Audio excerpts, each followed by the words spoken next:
Hello and welcome to the latest episode of The Entrepreneurial Musician. I'm your host. Wait a minute. Wrong podcast.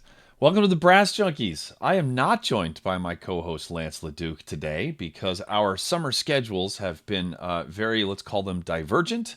So if you are watching the video, you are seeing that I have not shaved in some time, that I look like a mess. It's going to shock a lot of you, but I am actually coming off of seeing Phish for 3 consecutive weekends all over New England and also down here in Maryland. Anyway, guess what? I had a special guest at the show last night. Seeing Phish for the first time was former Brass Junkies guest Tom Holtz.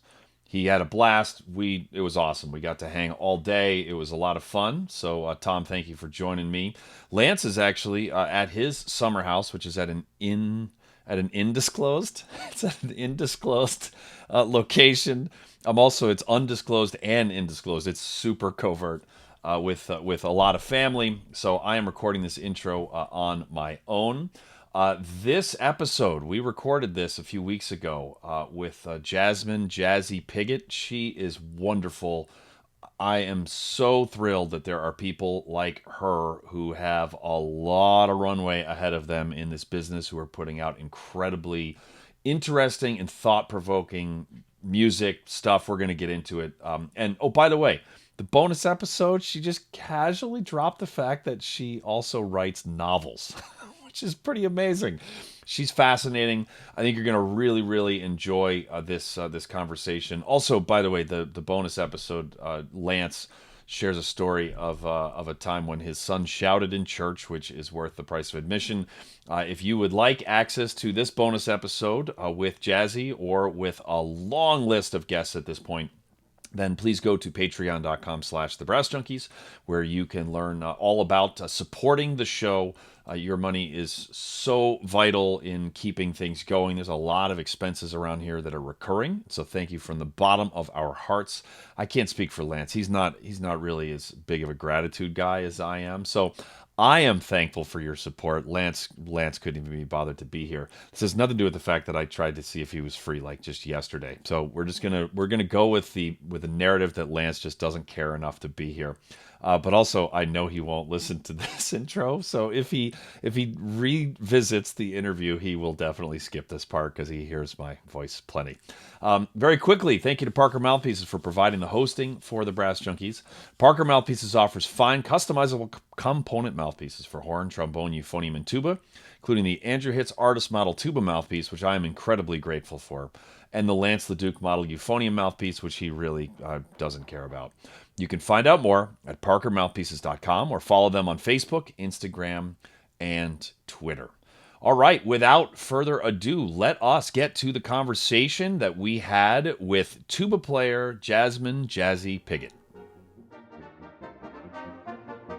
Hey, thanks for watching. If you want to see more content by the Brass Junkies, just click on the like and subscribe button.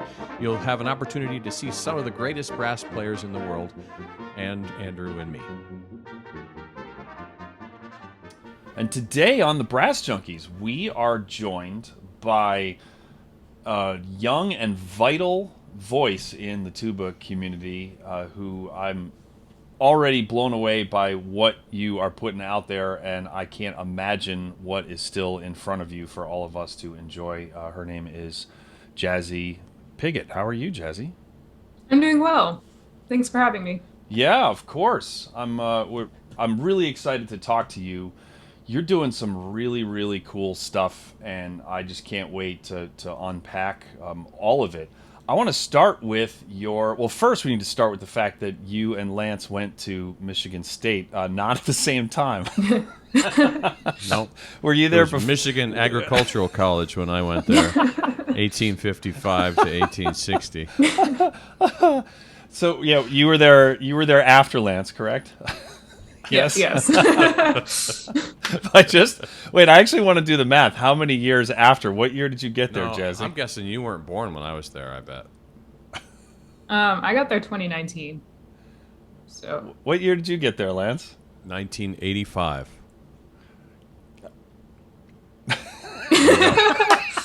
a moment of silence. For I was 10, and we'll just say that Jazzy was younger than 10. I think that's where we will leave this. Well, let's start with talking about Cinder, because he's what was it like studying with Phil at Michigan State? It was really good. The one drawback was that it happened right at the beginning of the pandemic. So I had maybe 6 months with him normal, and then pandemic happened, and then everything was virtual after that. Of course. I didn't even, you said 2019, and that didn't, if you had said 2020, which of course it started at the very beginning of 2020. Wow, that's tough. That's tough. He's just such a great guy. Yeah, it was a master's, or what was the degree? That was my master's. Yeah. I used to get a lot of these from him.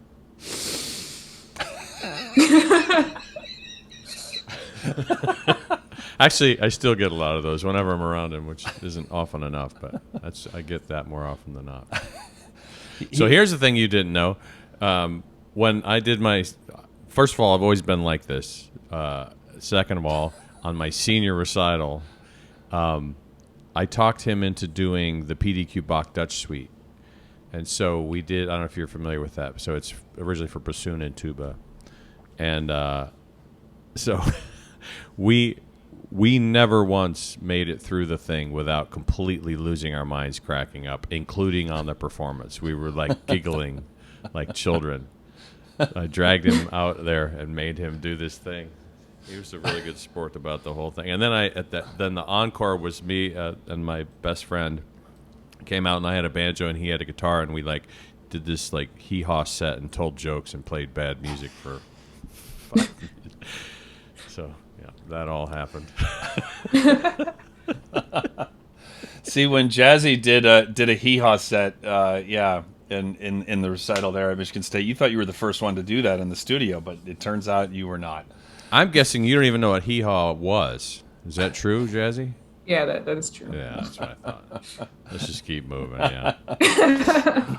I want to talk to you about the Revolution EP that is now available on Bandcamp. As we're recording this, it's available for pre-sale, but it is available July 1st, I believe, for regular acquiring. How does that? Yeah, I'm a professional interviewer, so just take notes. But it's wonderful. It's awesome, and I could ask you about 30 questions about this, but can you tell us where the inspiration for it came?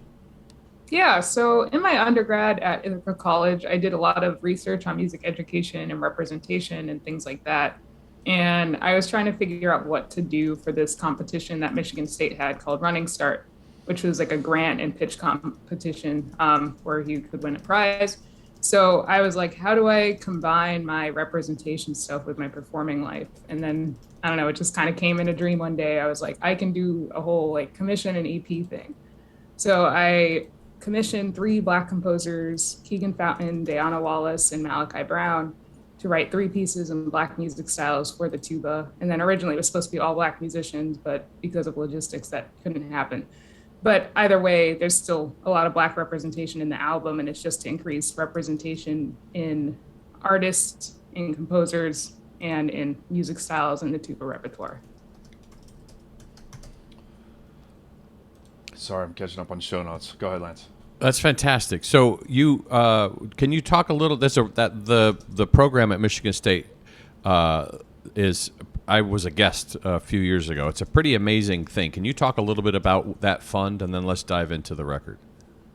Yeah, that's it's basically a career development program that Michigan State does, and then every year they have this competition to encourage people to come up with entrepreneurial ideas and stuff like that. So I won first place in 2020 with that project. So cool. And so now it's taken a couple of years to get it to come to fruition. Yes. So talk us through the EP. So it's you mentioned the names of the composers, and so, Yep. but yeah.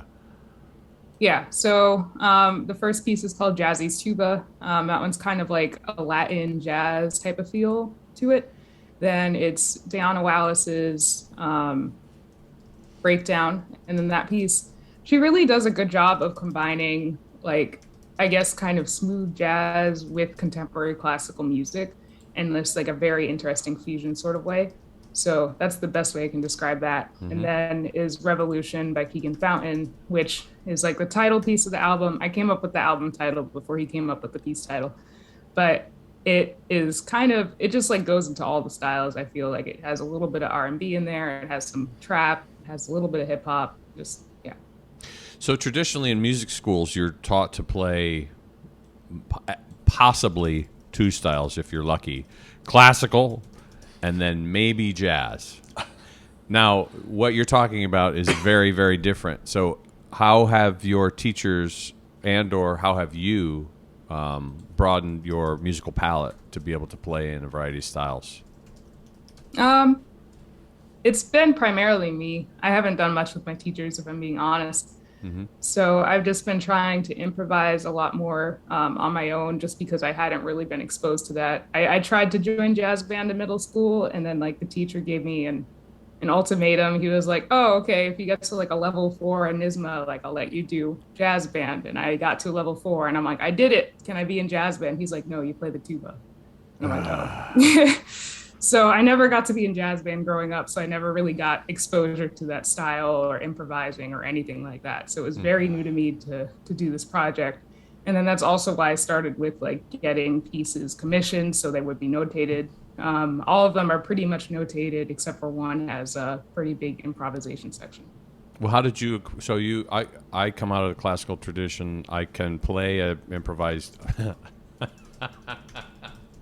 I can play a jazz solo that appears to be improvised if you write it out for me. So, how did you tackle the notion of I have this improvised solo that I have to play?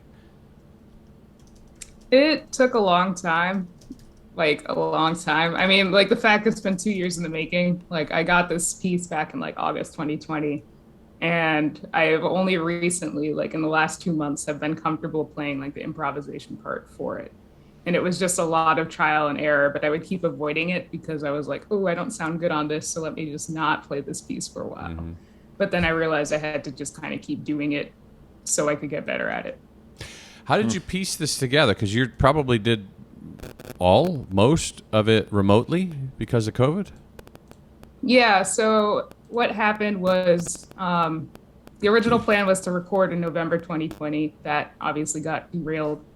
So what I did was I had the composers make electronic backing tracks for all the pieces. They're not the best as far as like the sounds they were able to get, just because they are younger in their career. Right. But it's like an enhanced click track kind of. Yeah. So it wasn't supposed to be like, it's just going to give you an idea of what you're playing to, yeah? Right. So yeah, it gave me an idea of what to play to. It's also what I play to if I'm playing these pieces at recitals, because I've played it at like 3 recitals so far, and I can't bring 7 musicians with me everywhere. So it's been, I released a demo EP last summer with like just the pieces with the click tracks. And then obviously now I got the live band together back in January, and we put it together for real. Very cool. Yeah. So where do you see this go? So 5 years from now, what else has happened? 10 years from now, 20 years from now? Like I'm hoping that this is the first of a ridiculous career in terms of how prolific you are. So what's next in terms of projects? Yeah, so I recently started composing. Like after I started putting together this project, I started composing. So I've decided that I want to just kind of expand my horizons as a composer to kind of write in these styles. And then I also want to continue commissioning more Black composers if I keep getting grants to do this. So maybe one day I could have like a full album going out of pieces like this. And then as far as like other things that I've been working on with like kind of composition and other Black music styles, I've been focusing a lot on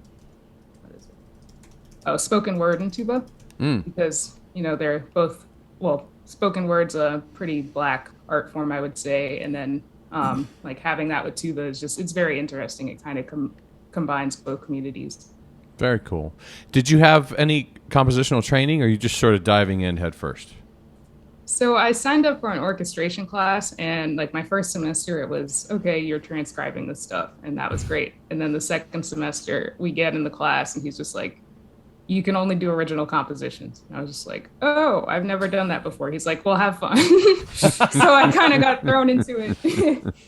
And then, yeah, I ended up enjoying it. So here we are 2 years later. That's awesome. Oh, there's a great lesson there. That you just got, go. They threw you in the deep end of the pool, right? Like, yeah, except that analogy isn't good because if you can't swim, you could literally die. You're not going to die by writing music, but it feels like it, right? It feels like, I bet when you first got that message, you seem like someone who's pretty courageous overall artistically, but I'm sure there's I'm sorry, could you repeat that? Like when it's original composition, I have none, right? I have zero measures. And what did you do? You did it. There's a great message in there for all of us. You did it, and you ended up liking it. Like that's wonderful. Yeah, good. How do you describe your music, or do you have a sense of your style yet? I don't really. It kind of goes like all over the place, honestly. Like I have a cute little march called the Quarantine or Quarantiner March, like a play on the Florentiner March. But that was like my first like full composition for band. And then I have one that's based on Chameleon, where it takes like a 4-note motive from the piece and then it just like goes everywhere with it. Then I have several arrangements of pieces, one by Robert Nathaniel Dett that I did with the Black All-Star Tuba Euphonium Ensemble at the beginning of the pandemic. And that one was really fun. It was In the Bottoms was the piece, it's 4 movements I did. And then recently I wrote one solo tuba piece called The Imposters. It's very contemporary, but then it does have like elements of jazz in there somewhere. And then also is the piece that I recently wrote, the spoken word and tuba piece. So you just started writing? You just started composing in 2019? Is that right? 2020. 2020. Yeah. And you're like listing pieces. Like that's I think that most people, I think I can generalize here, most people who started composing in 2020 would not have a list of like all of these different things. And you just named a whole bunch of different settings as well, right? You're like tuba quartet, like tuba and spoken word. My first piece for band is like, wait, I'm sorry, what? So what is it about you or your approach to music or life do you think that has enabled you to write that much stuff so quickly? A lot of it was just procrastination and assignments. So for the orchestration class, we had to write an orchestra piece, a band piece, and a march. Okay. So I wasn't thinking, and I procrastinated on those assignments till like 2 days before they were due. So with that adrenaline of the procrastination going, I was able to write like a 4-minute band piece in 2 days. So now I have that skill and I can kind of keep doing it. Lance is going to make sure none of his college students listen to this episode. Yeah, like they're thinking, I want to be like Jazzy. It's like, well, then you should decide what you're playing for your jury on Wednesday if your jury's on Friday. Yeah, that's the key. Yeah, just it'll be fine. It'll be fine. That's awesome. So what did your process look like when you wrote a march in 2 days? Like what did, like, talk us through that. Did you sleep? Like did you start with did you have a melody in your head? Like can you give us some insight into like you went from staring at a blank computer screen to having a march in 48 hours? How did that unfold? Yeah, so I listened to a bunch of marches first to just kind of get in the march mode, and then I like created a melody and I'm like, okay, this sounds good. And then I created a counter melody and then I had 5 parts eventually and then it was together. Very cool. Yeah. That's awesome. So talk about the Black All-Star Tuba Euphonium Ensemble. How did that come about? So also with Running Start, they were giving out project grants during the pandemic. And I was just like, I need something to do to keep myself busy because otherwise I'm going to go insane. So I decided at first it was going to be me doing multi-track videos. And I did like 2 of them by myself and realized I couldn't play the euphonium too well. So I was like, hey, my friend Khadijah Craig, I asked her, I'm like, hey, do you want to do this with me? And then she's like, yeah, sure. We could also ask other people. So then I reached out to Velvet Brown. I reached out to Demondre Thurman. I reached out to Richard White. And I'm like, I want to do this project. Would you be able to help me with it? And then Velvet was like, okay, why are you asking us when you have all these young up and coming musicians out there ready to play for this project? So I Yeah, was like, that's a good idea. So I that's reached great. out to like 10 young black and brown tuba players around the country. And then I got together this project where I was also very ambitious with this. And then I did the editing, I did the audio editing, and I did the arranging and the compiling. So I did literally everything for this. But it was fun. It kept me busy all summer. This is how I actually heard about you through Kiara Benjamin, who was one of my students, and I see her picture on one of these screenshots, I think, on the All Star thing, and so I remember hearing about the project through her, and it was just like, it, as a teacher and an old guy, when something like this happens, it's just like I was jumping out of my. I was just like so happy. I was so excited for her, and she's well, so Kiara Benjamin got a music education degree with me at Michigan State. At Carnegie Mellon. She's in Florida now, and she's like super steady. Like she like not like high highs and low lows. She's just like steady Eddie, and to see her as enthusiastic as she was about this, I thought, oh, this is a cool thing, because only every once in a while would you get to see like this big personality come out. Usually it was because we had this other student who was a dude who would sometimes act like a puppy, and she would sort of verbally smack him down, like, don't stop doing that. That thing you're doing, stop it. So, but yeah, I was just tickled that I'm happy that this is I'm alive on the planet when this is happening, and that I've got a couple former students who are in cahoots with you, trying to make the world a better place. So it was just a really cool thing.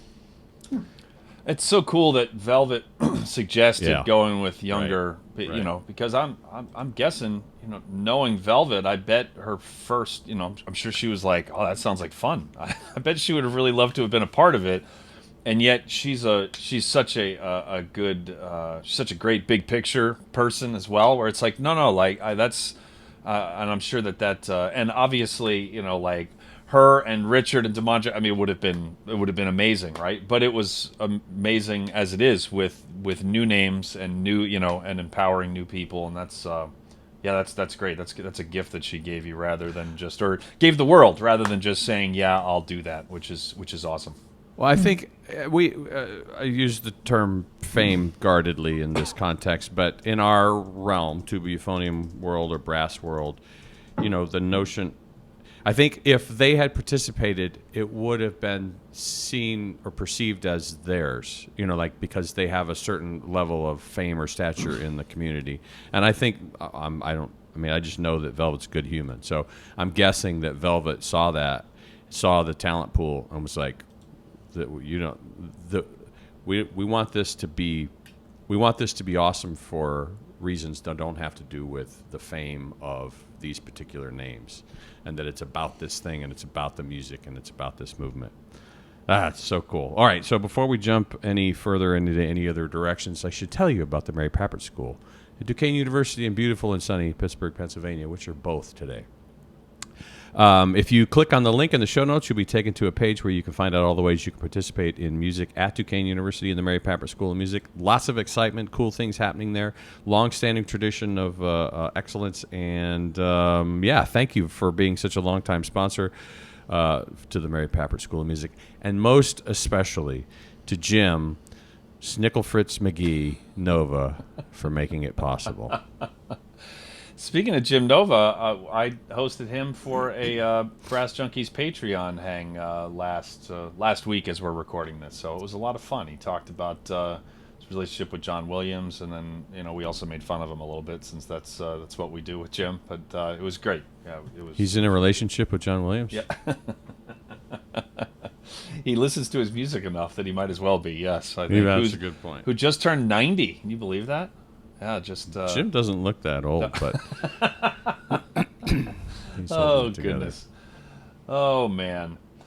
So let's see. I wanted to actually I wanted to circle back for just a second to talk about the recording during. Sorry, I wanted to talk about the improvisation because you had this piece written. Did you know that there was going to be improvisation in the piece, or did the composer just give it to you and then you realized that was a skill that you were going to have to, I wouldn't say acquire because it's not really binary, but like improve a lot? Was that a surprise? It was kind of a surprise. She said she was thinking about it and then she gave it to me. And then I didn't realize that the lines on the page meant improv until like a couple months after I had gotten the piece. And I was like, oh, that's what that should be. So yeah. You just get to that part in the thing and you're like, line, line, line, line, line, line. That's that. And so when you figured out, like, take us to the moment when you figured out that you had commissioned this piece and that you had to record it and that it was improvisation, which what were your emotions at that moment? I was very scared because it was just something I wasn't good at. I was like, because I hadn't practiced it before, I hadn't want to practice it before, just because I knew I wasn't good at it, and it really was intimidating. It was probably like the biggest challenge I would say on this project was just learning how to improvise well enough to make the piece sound good. And then, so I'm sure that a lot of people, if not every person listening to this, is relating to that right now. Whether it's specifically about improvisation, it could be about absolutely anything. It could be relating to music or not, where suddenly you realize, like, holy crap, I have to do fill in the blank, and I'm not good at that, and I got to do it in public. So at first you were, you were a little freaked out, and then what? How did you proceed? Like, what was your first step? It was to kind of just keep attempting things, really.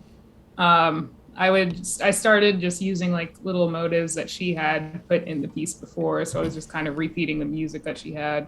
Then I started like adding my own scales, like realizing what notes that she had tended to gravitate towards. I'm like, okay, so if I use these notes, then I should be fine. And then when she sent me the backing track with the saxophone, where she had written out the improvised part for the saxophone, it gave me more ideas to kind of work with and try to explore with when I went to tuba playing. But I would say I didn't really get good at improvising on that piece until basically in January or February. I think it was February. I did this 30-day improvisation challenge on Instagram where I just made myself sit down and improvise for at least a minute a day, like for Instagram. And it was like some of the first ones are rough. It was hard for me to get through them, but like because I kept making myself practice that skill every single day, I got fluent at it. And then by the end of that 30 days, I went back to the piece and I was able to just play things, and it sounded good. Wow. And that's why if you drop any of us in, I don't know if you speak any other languages, but if you dropped any of us in Paris and we lived there for 6 months, like we're gonna be able to speak a little bit of French by the end of the 6 months, and our accents are gonna be a lot better than if we tried to learn it over here, right? Because you just like drop yourself in the deep end of the pool, right? Yeah, that's well, and the routine, like the establishing a routine and the habit formation. That's where the 30-day challenge thing came in. Yeah.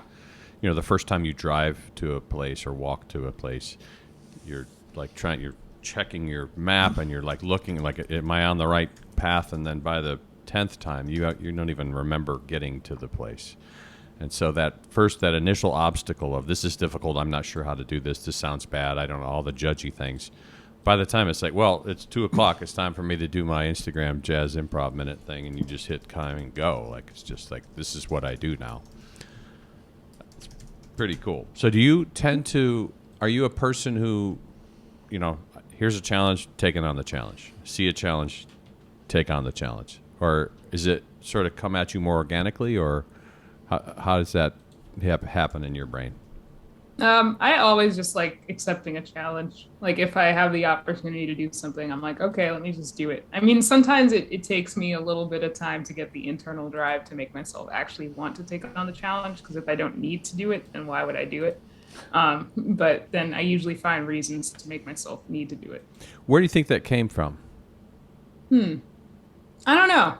I honestly don't know. I think I mean, my parents they're pretty good people. So I would just say that they've encouraged me a lot to just kind of keep going on things rather than like giving up. Yeah, I would say that's it because like in the past, I really, there were several times I wanted to quit music, like in my career, like back in middle school. I was like, Mom, I don't want to go to music anymore. She's like, yeah, you're going to do it. So here I am, like 15 years later.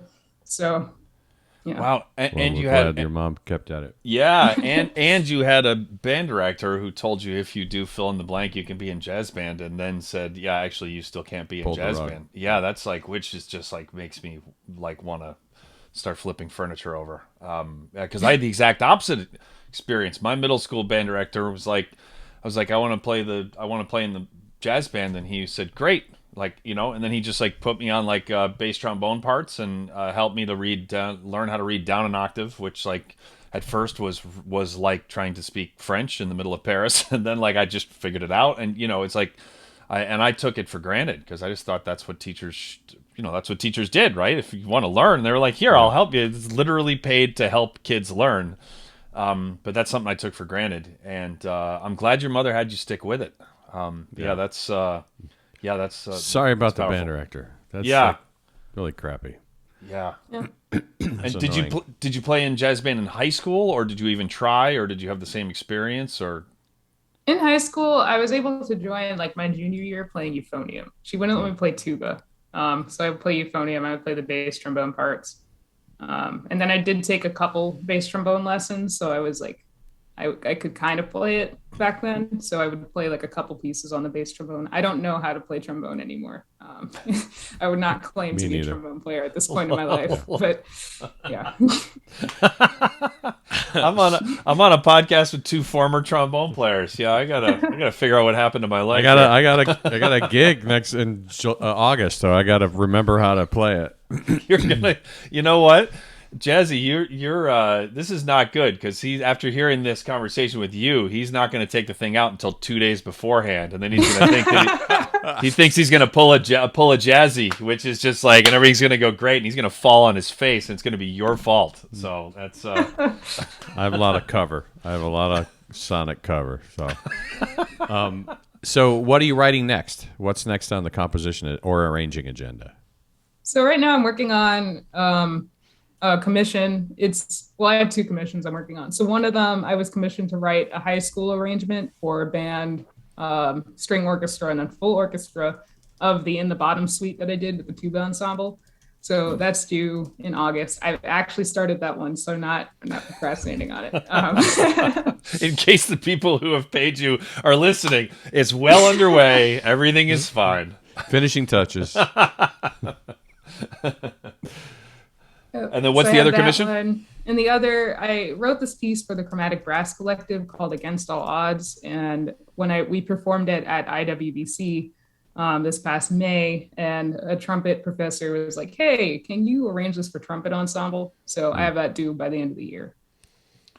That's That's exactly a what I was going to perfect lead us handoff. into. Yeah. Yeah, exactly, which was next on the list. So, talk to us about chromatic brass, please.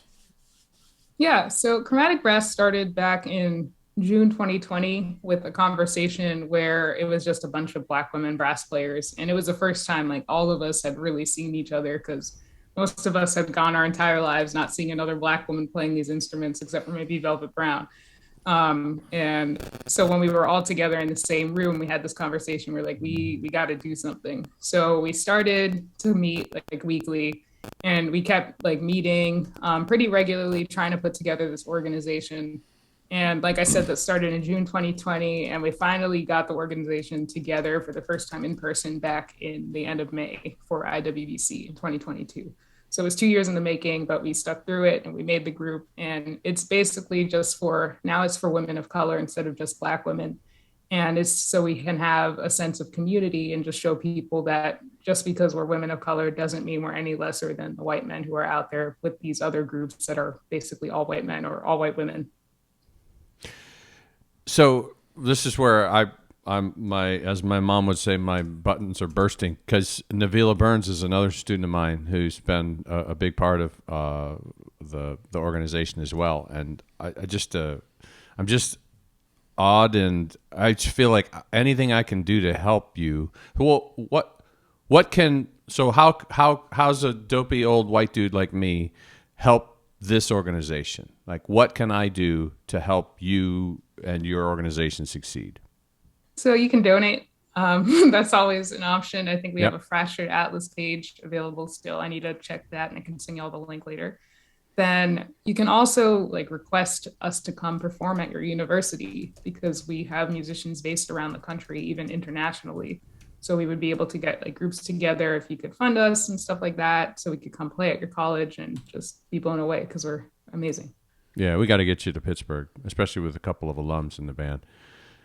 That's really cool. And so, what's the plan for the group in terms of touring, commissions, recordings? Like, what's on the agenda? We're going to keep trying to just find performance opportunities when they come about. IWBC has opened up like a lot of doors because people know who we are now and they want to hear more of us. So we're probably going to perform at the next IWBC. Fingers crossed for that. And then we're also trying to do more outreach programs so we can actually reach the young women of color that the organization was started to inspire. Makes perfect sense. I mean, I don't remember. I'm trying to remember. I won't bring any specific details, but I know that one of the issues is that you don't see you. There's lots of opportunities to see me or Andrew on stage anywhere you want to go, but it's hard to see you. It's hard to see Navila. It's harder to see Kiara, and so I'm just I can't wait to see the ripple effects of how this pays out generationally and where this all goes. And I think it's also interesting. I think potentially, you know, like orchestras are facing this, have been for this crossroads of this is charged, but cultural relevancy in the type of music that they play, who they play it for, where they play it. And it'll be interesting because I think if and when your organization gains momentum, it'll impact what's a concert look like. Where does a concert happen? What music is played? What style is played? Who's on stage? Who's backstage? Who's in the audience? How are we funding it? Like all the questions that have been long ago answered, I think we'll be reevaluating, hopefully for the better. What kind of feedback are you getting? I'm hopeful that it's been encouraging. Yeah, it's been very encouraging. Like a lot of people are like, man, I was blown away. Like this is so good. Like a part of the audience, we felt like we were part of something bigger and we're just so proud of y'all. Like when we actually left stage, we had a tunnel of audience members like just clapping for us while we were exiting. And that was, Wow. I don't think they did that for other groups. So that was really, really powerful for us. Wow. Well, and I mean, I to be honest, I've heard one of the videos, but I haven't heard all of the music. But if Kiara and Navila are representative of the level of musicianship in the thing, it's just like, you know, play this for anybody. This is just, it's not symbolic. It's also musically ridiculous, just in terms of the quality musician in the thing. It's really, I'm sort of speechless. I've always been sort of humbled that I had a studio that both of those people felt comfortable to come and hang out in there. It's funny, for a while I had one dude in the studio, and people in the school were like, how are you doing? Like, what's happening here? How are you? I'm like, I don't know, but shh, it's working. So I don't know. I'm babbling because I'm super excited and proud of what you're doing. I found the link to the Fractured Atlas donation page, so that is in the show notes. So Awesome. you can click right on that and donate, which is and they currently have a goal to raise 25,000, and they're at just over 5,000. So it would be good. Please do. Yeah, and if you're not familiar, just a little quick. So, what Fractured Atlas is and why it there? So, I'm guessing you're thinking about becoming a not-for-profit, or it's still underway. Yeah, I guess it's underway. We're taking our time with it. So, Fractured Atlas is a fantastic organization that allows. It's a support organization for artists. And one of the things that they do is they will act as a fiscal sponsor. So if you're in the process of becoming a not-for-profit, or you don't want to become a not-for-profit, but you want to be able to solicit donations or apply for grants, Fractured Atlas will act as a fiscal sponsor, which means you will apply for the grant in partnership with them, and they keep a couple of percentage points of the grant just as a processing fee, but it's very, very minimal. Their hearts are in the right place, and they walk the walk. They're really, really a very cool organization. So I'm glad you've hooked up with them. I hope that was because Navila took my class and she knew about Fractured Atlas. I'm going to choose to believe that. Hey, Lance, can you tell us about Houchin Horns? I would, except I've been meaning to tell you there was something. What was it? Oh, no, it was about Houchin Horns. It was Houchin Horns aims to spread the joy of music through providing the highest level of products, services, and resources to the brass playing community. They have free, which is how you say free now, domestic shipping on all new items, excluding sheet music, and free domestic returns on new instruments and mouthpieces when you order online at houchinhorns.com. Houchin Horns stocks the finest makes of brass instruments, including Bach and Conselmar, Eastman, Shires, Ingebrigtsen, Paxman, Tyne, and Yamaha, among many others. Repairs and customizations are done in-house. You can browse vintage and consignment instruments at houchinhorns.com. They have free equipment consultations in person or virtual with their team of professional musicians. You can schedule them at houchinhorns.com. You can watch over 200 unique videos on Houchin Horns' YouTube channel, youtube.com/Houchin Horns. And if you enter the promo code Junkies at online checkout, you receive 10% off your purchase from houchinhorns.com. Some limitations apply. Thank you. That was extra dramatic for this week. That was wonderful. Jazzy, did you see any performances at IWBC that in particular that were noteworthy, that spoke to you? I'd say Chanel Critchlow's was really good. You know why hers was really good? Is because she's a complete and utter badass. That's why hers was really good. That's awesome. Tell us about her performance. Yeah, so she did a piece that I think her friend wrote that she played. It was like flugabone and piano, which was really cool. Then she did a piece with a loop pedal, and she had all of chromatic brass come up and like sing things into the microphone, and then she would improvise over that, and like it was a really cool composition. She did like a lot of like things like that. She also had like a mini, like a jazz combo of just like brass instruments. There was no percussion. It was just brass. So yeah, it was nice. Here's another question. So one excuse, I'll just say the word excuse, that some of my colleagues, I don't mean at Carnegie Mellon, just in general, will say is that I don't know how to find music by other I don't know where to go to find music that wasn't written by some dead white dude. So what do you say to that? And can you give us some resources if you want to expand the repertoire for your studio? How do you go about doing that? I do admit that it isn't easy if you're not searching for rep by not white men. But that last part is the important part, right? The first thing, right. I'm going to soapbox it for a hot second. You have to have in your mind that we're going to stop just looking for and only programming. Because it's hard doesn't mean it's not important. So I keep going. I'm sorry. Yeah. So once you decide to put the effort in to like actually have people who aren't white men as your composers, then it would be helpful to just kind of like look up what's out there, because there's quite a few Black composers for tuba euphonium. Like there's me, there's Chanel Critchlow, there's Ben Horn, Velvet Brown has written a few pieces. Like there are several more as well. So it's not like it Anthony doesn't Barfield. exist. I mean, there's like it keeps going and going and going. Yeah, there's right. Yeah, and then I know the Tuba Euphonium Social Justice Initiative. I don't know what they're doing now, but I know they do have a database where they have pieces by LGBTQ plus, as well as people of color, and they have like a whole database of pieces by those populations that you can search through. Well, and then there's the composer diversity database. I'm just pulling it up right now, which came out of one of the New York universities. Was it Fredonia? Fredonia? Maybe Fredonia. Yeah, yeah, yeah. So that's I've found that to be a useful thing. I have a current student who's very passionate about expanding the repertoire, like just making it easier for people to find stuff. And she's, I think, used that to some success as well. So that's at composerdiversity.com.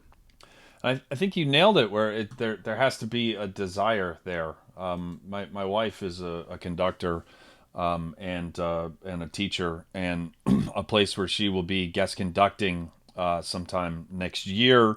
Said that that the asked the conductors to only choose from their pre-existing library because of for budgetary reasons. And she looked over it, and it was like it was all dead white dudes. And so she was just like she wrote a very thoughtful email to them and just said, hey, I can't really do this.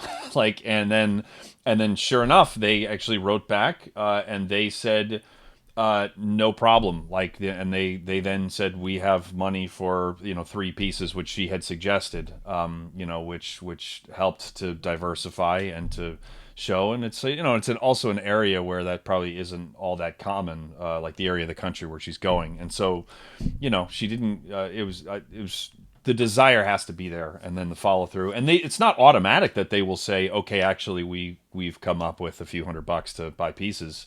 But they heard her email, and if she hadn't been looking in the first place or hadn't pushed gently, then it wouldn't have happened. So, but it's just so important. It's so important. Because it's not, when you were describing, Chanel's recital, I'm thinking it's not.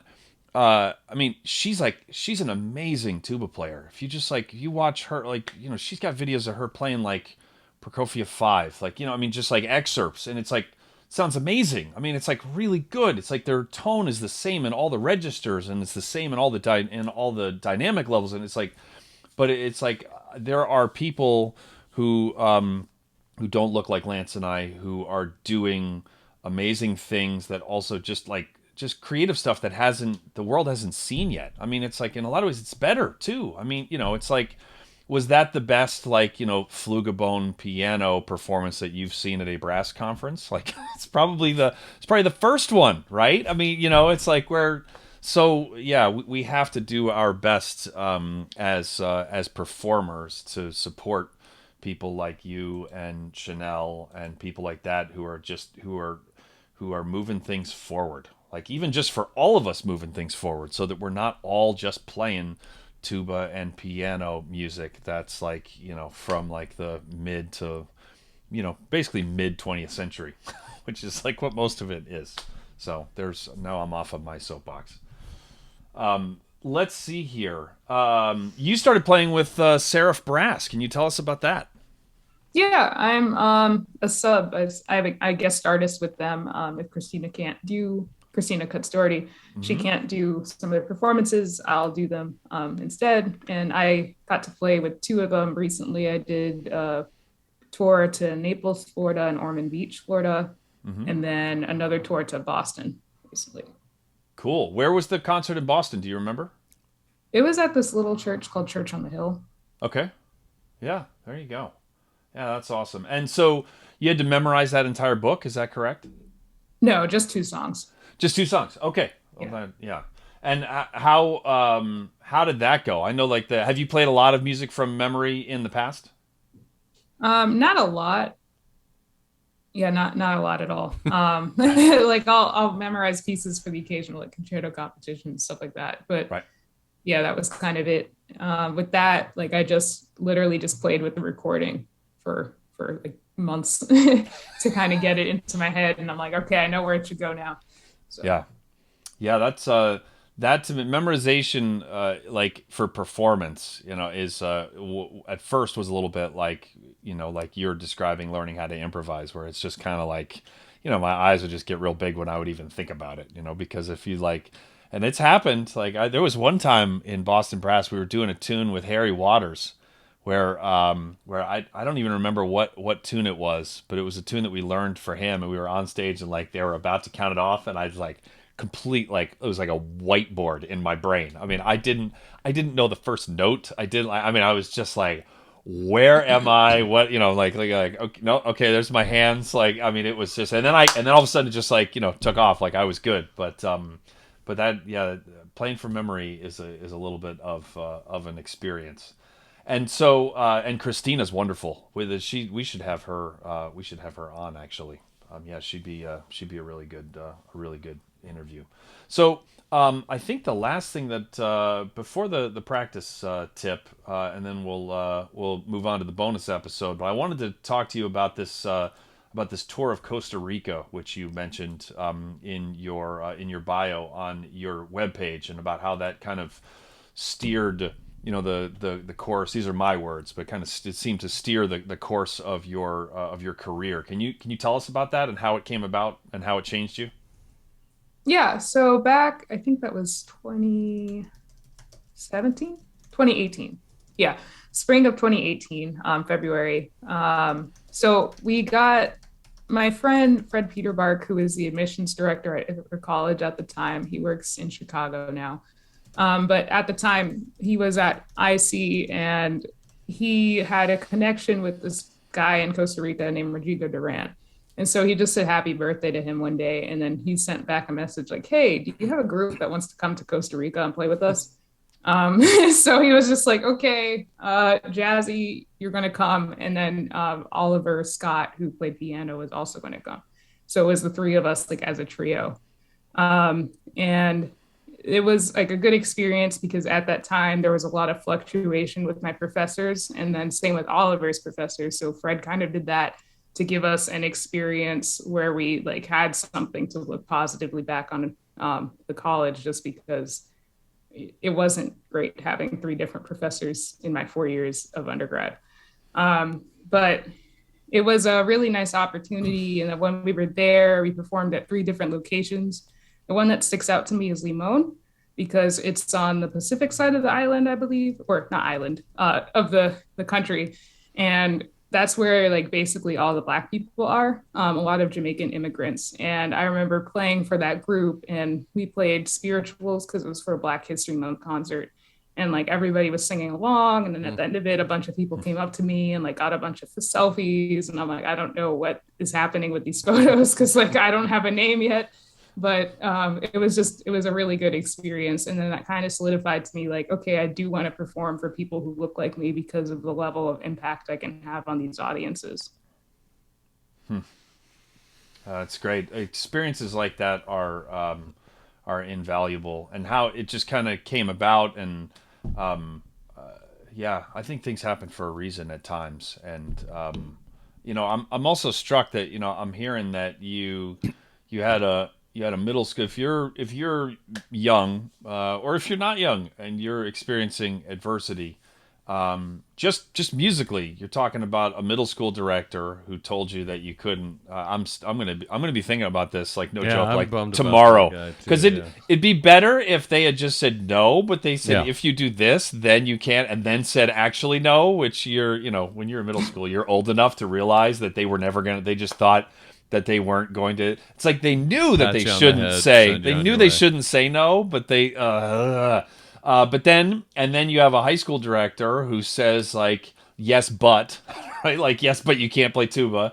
Then you have three teachers in undergrad. I mean, and it's like so, and yet here you are, right? I mean, you just kept moving and kept going, and yeah, there have been certain aspects of my life and career that have been like shockingly easy, and then there's been others like some pretty major, including stuff I haven't shared publicly, like some major stuff that's gone on, that I've had to kind of persevere through.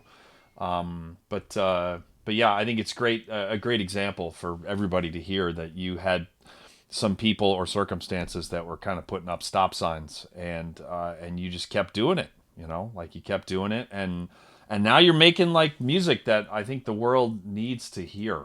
That's again, same thing with Chanel's, with her recital at the IWBC. It's like your EP is the same thing, where it's like it's not just like a great or better version of what I've heard before. It's like, it's like this new creative voice that is like now making my life better by being in it. Different music. It's not the same like 18 pieces that everybody's going to record. Like, I'm going to make a CD, so I better play this standard piece. Like, for God's sake. Did you think about throwing the Von Williams? Did you think about throwing the Von Williams on your EP? Get like a trap version of it. See, well, now I'm interested. Ditto.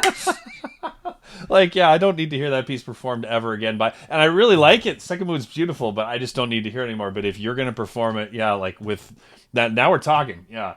All right. So before we get to the bonus episode, this is the Practicing Corner presented by Hitz Academy Practice Coaching. Want to get more done in less time in the practice room, like compound interest in a bank account. This extra goes for you, since you're going to take your trombone out 2 days before your gig in August, even though you haven't had it anyway. I know where it is now. Like like compound. I was like, I thought it was in the basement, but it's actually at work. I got to go to work to get it. Compound. Like compound interest in a bank account, making yourself even just 10% more efficient in the practice room will make you a better practicer forever, and those results will continue to compound for literally the rest of your career. So locate your instrument and figure out what building it's in, and then let Practice Coaching from Hitz Academy help you implement systems that will improve every aspect of your practicing routine, do better at auditions, and unlock your true potential as a musician. You can learn more at practicecoach.link/coaching. That is hilarious that you did not know where your trombone was. That's funny. Well, I knew it was one of two places. All right, Jazzy, what is a practicing tip that you have for the lovely listeners of the Brass Junkies? Okay, so I have two. Is that okay? You can share as many. Lance needs them all. So however many you got, we're game. All right, so my first one is basic, and that's just am I allowed to say, like, can I say the word suck on this? Okay. Yeah. All right, so just don't be afraid of sucking. Like, you're probably going to suck at some things that you practice, but if you don't practice the things you suck at, you're just going to keep sucking at them. So you just need to actually put the time in to just do that. Like, I taught at Ohio University as a sabbatical professor replacement this past semester, and a lot of my students, like, I'd be like, okay, so this is how we need to practice, and we spend the whole lesson just like isolating that one measure that they hate, and they were just like, man, I hate doing this. I'm like, yes, you hate it because you're not good at it, but if you actually keep putting in this effort, that's how you're going to get better. That's great. And people just need to do that. And my second tip is to move. I'm also a certified personal trainer. And I don't think people move enough, like, especially when we're practicing. Like, if you play the tuba, you're sitting down most of the time, unless you have a standing belt. But yeah, you're sitting down and you're just stuck staring at a screen or a paper for several hours of your day, and you're not moving.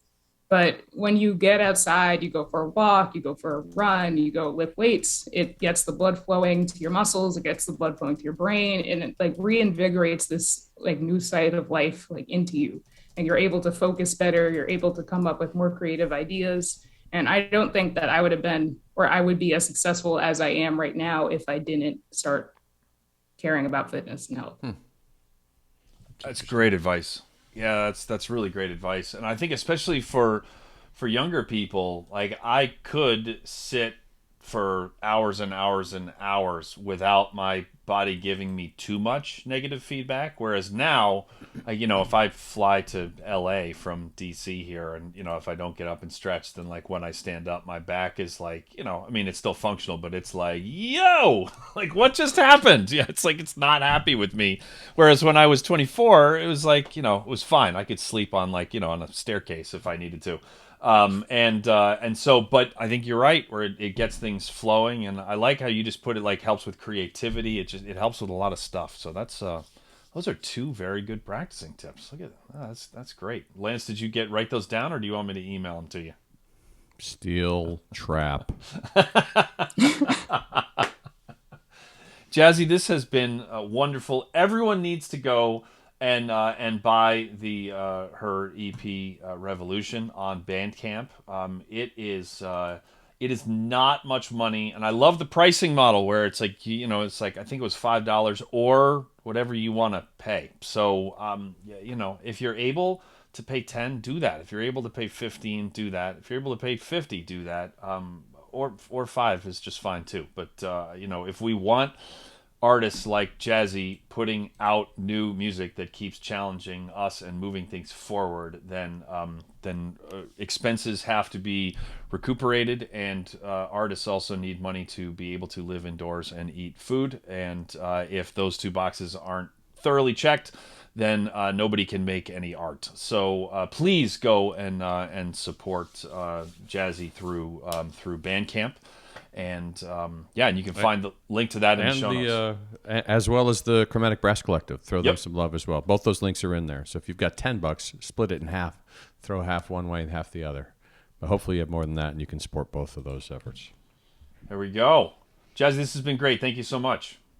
Thank you for having me. Yeah, of course. And we're going to have Jazzy hang out for the bonus episode, which every single guest sticks around for a little bit extra. We ask a couple of. Lance has this very dramatic book of questions where we will where we ask a couple of of probing. Look at that. It's called the Book of Questions. I like that. Sometimes you want like a nice creative title. Others it's like, no, you just the title should just tell you what it is, and the Book of Questions does just that. But you can get access instantly to a whole lot of bonus episodes with a whole long list of artists, including a lot of tuba players, including Chanel Critchlow, who was already mentioned in this podcast a few times by going to patreon.com/thebrassjunkies. And so we're going to have Jazzy hang out for that. And Lance, I just wanted to thank you for your professionalism, for just being such an inspiration for so many people who also don't know where their instrument is currently. And you're giving a lot of people a lot of cover. It takes a village. That's going to do it for another episode of The Brass Junkies. You've been listening to The Brass Junkies on the Pedal Note Media Podcast Network. If you would like to hear the bonus episode featuring today's guest, please visit patreon.com/thebrassjunkies to learn how you can support the show and instantly access all bonus materials, as well as gain access to a special patron-only Facebook group. The Brass Junkies is produced by the amazing, wonderful, and truly inspirational Will Houchin. The theme music was composed by Fernando Dados and performed by Andrew Hitz and Lance LaDuke. We are at Pray for Jens on Twitter and Instagram, and have a Facebook page at facebook.com/prayforjens. You can find out more about the Brass Junkies and all the other Pedal Note Media podcasts at pedalnotemedia.com. This has been a presentation of the Pedal Note Media Podcast Network.